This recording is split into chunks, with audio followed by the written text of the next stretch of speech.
Hey everyone, this is Kevin from the chesswebsite.com, and today we're going to be going over a cool little trap, the Halosar Trap, and it derives from the Blackmar Diemer Gambit. And the Blackmar Diemer Gambit starts out with pawn to d4, pawn to d5. These are the main lines. It can transpose a few different ways, but pawn to e4, offering up this gambit on e4. From here, black's going to take on e4, and white's going to play a development move, knight to c3, and at the same time attacking this pawn on e4. Black's going to respond with his own development move, knight to f6. You always want to develop your knights to the center. At the same time, trying to defend this pawn on e4.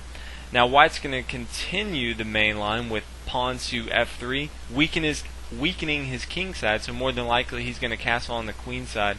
From here, black's going to take on f3, and white's going to offer up the Ryder Gambit with queen takes on f3, and this allows the queen to come to d4.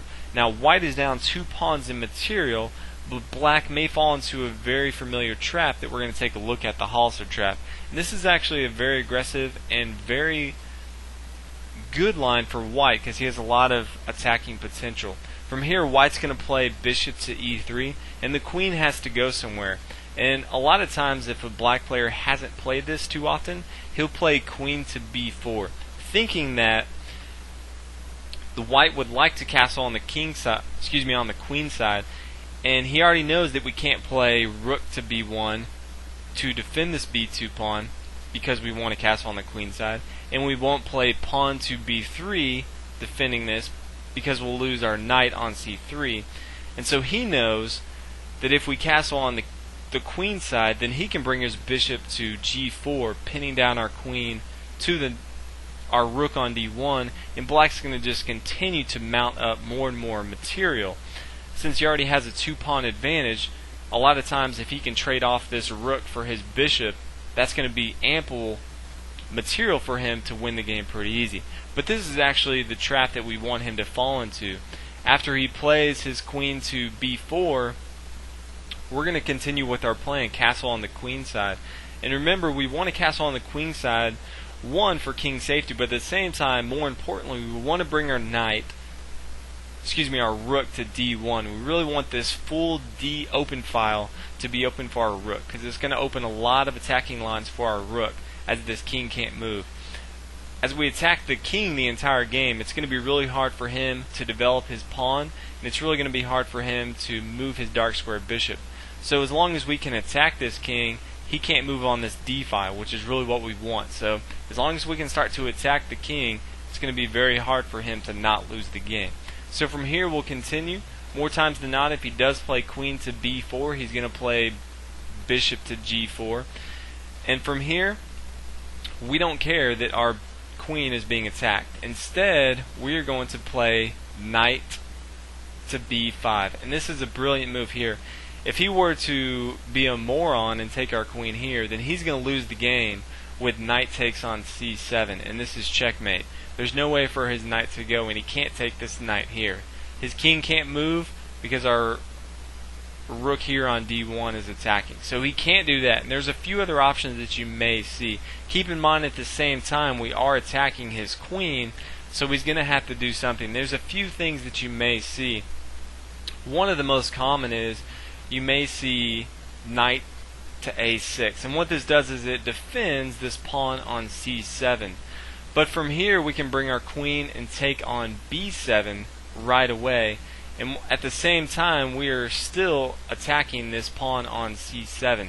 So if he tries something fancy, we can come here, take on c7, and at the same time, we have a discovered attack on the queen on b4. So it's being defended right now by the knight on a6, but that knight on a6 is going to have to take our knight on c7, or he's going to lose the game. So from then, we can easily take his queen.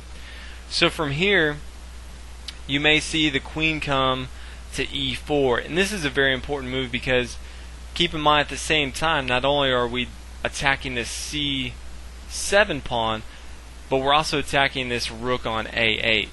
And he can't move his rook to c8 because from here we can take this knight on a6. We have a completely winning game. He would like to take our rook on d1, but he can't do this because now we can take his rook on c8 and that's a good game for black. So a lot of the things that black would like to do, he can't do that, and since we've already taken his knight here on a6, all his opportunities are falling out the window. So c8 for his rook is going to be a bad move. His best move, after b7, is to try a last attempt with queen to e4. And what this does is he's trying to trade off queens here, trying to somehow not lose this game, and at the same time trying to defend his rook on a8. From here, though, we can just take the knight on a6, and from here he can take our bishop on e3, which is, it looks on the surface like it's okay for black. We are now going to bring our king to b1, and now the queen's going to bring black's going to bring his queen to c5, and from here we're going to either develop our knight to f3, or if you want to play an even more aggressive move, you can play queen to b7. And as you can see here, white has a lot of attacking moves. He's attacking this rook on a8, and at the same time he's double attacking this pawn on c7. And there's a lot that black really has to look at, and there's not much that he can do here. From here, if he takes our rook on d1, then we can take his rook on a8, and pretty much he lost the game. Good game, black here. If he moves his queen to d7 here, we can now bring our knight back to c3. We're going to have a pretty easy game from here on out. We can start to develop our minor pieces and bring our other rook into the action. As you can see here, the material is about even. He's up one pawn to material, but as you can tell, our pieces are a lot more active and his king is wide open in the very middle of the game. So this is going to be a very good game for white, and this is if he plays perfectly. If he falls into that trap early on and plays his bishop to g4, trying to pin down our queen, it's going to be very hard for him to do anything but lose the game. There are a few other options that you may see in the game. A lot of times, we'll go ahead and get into it again after we bring to f3 and he takes. And we bring our bishop to e3, and we castle on the queen side, and he brings his bishop down. If we bring our knight to b5, a lot of times you'll see him right away try to get his pawn out of the way and try to give his king a little bit of room.